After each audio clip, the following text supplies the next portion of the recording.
అదే RTV app వార్తల్ని క్షణాల్లో చదివే అవకాశం ఉంటుంది. ఒక న్యూస్ పేపర్, ఒక టెలివిజన్ ఛానల్ మీ చేతుల్లో ఎప్పుడూ ఉంటాయి. రాజన్న సిరిసిల్ల జిల్లాలో నేతన్న పరిస్థితి దినదిన గండంగా మారుతుంది. చేద్దామంటే పని లేక, తిందామంటే తిండి లేక అయితే కొంతమంది తనువు చాలిస్తుంటే మరికొంతమంది మెరుగైన వైద్య సేవలు అందలేక అయితే చనిపోతున్నారు.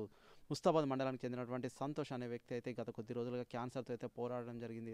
నిన్న రాత్రి అయితే మరణించడం జరిగింది. సొంత ఇల్లు లేక అయితే వారి కుటుంబ సభ్యులు, ముగ్గురు పిల్లలు, భార్యతో అయితే అంబులెన్స్లోనే ఇంటి ముందర బైఠాయించిన పరిస్థితి అయితే నెలకొన్నాయి. దీనికి తెలిసినటువంటి పరిసర ప్రాంతాల వారైతే కన్నీరు మున్నీరుగా విలపిస్తున్నారు. ఇటువంటి చావు రావద్దని అయితే వారైతే వేడుకుంటున్న పరిస్థితి అయితే నెలకొంది. దీనికి సంబంధించి అయితే వారి సోదరుడు అయితే కొంత విషాన్న వదనాలతో అయితే వెల్లడించడం జరిగింది. 5 అన్నదమ్ముల్లో ఒకడైనటువంటి సంతోష్ అయితే పాత ఇల్లు అయితే కూలిపోవడం జరిగింది. తర్వాత కొంత ఇంటికైతే అద్దె ఇంటికైతే చేరడం జరిగింది. తర్వాత బాడీని అయితే ఇంట్లోకి తీసుకెళ్తే యజమానులు ఏమంటారు అన్న ఉద్దేశంతో అయితే వారైతే రోడ్డుపైనే అంబులెన్స్ పెట్టుకుని అయితే వారైతే కూర్చోవడం జరిగింది. తర్వాత ఈ విషయం తెలిసినటువంటి స్థానిక కాంగ్రెస్ నేత కేకే మహేందర్ రెడ్డి అయితే ఉటావుటినైతే జిల్లా కలెక్టర్కి అయితే ఫోన్ చేయడం జరిగింది. తర్వాత వారికైతే ఇల్లు మంజూరు చేయాలని అయితే కోరినట్లయితే కొంత సమాచారం అయితే అందుతుంది.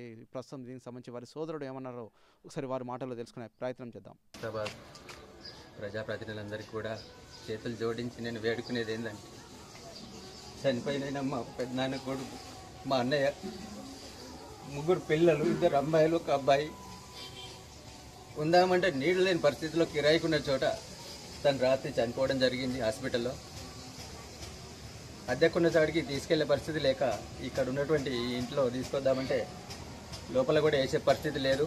రాత్రి నుంచి కూడా మేము ఇక్కడ అంబులెన్స్లో పెట్టుకుని రాత్రంతా ఉన్నాము. దయచేసి ప్రజలందరికీ నేను కోరేది ఒకటే, ప్రభుత్వం తరఫున వాళ్ళకి ఏదైనా సహాయం అందించి వాళ్ళకు ఒక నీడను కల్పించాలని చెప్పని నేను మనస్ఫూర్తి కోరుతున్నా. దయచేసి ప్రతినిధులారా, 2 ఆడపిల్లలు ఉన్నారు, 1 అబ్బాయి ఉన్నాడు. చేసుకుంటే కానీ గడుపులోకి మెతుకులు పోయిన పరిస్థితి ఉంది. దయచేసి వాళ్ళ పరిస్థితి అర్థం చేసుకోండి. మరిన్ని వీడియోస్ కోసం ఛానల్ ని సబ్స్క్రైబ్ చేయండి. లేటెస్ట్ అప్డేట్స్ కోసం వాట్సాప్ ఛానల్ ని ఫాలో అవ్వండి. ఆ లింక్ డిస్క్రిప్షన్ లో ఉంది.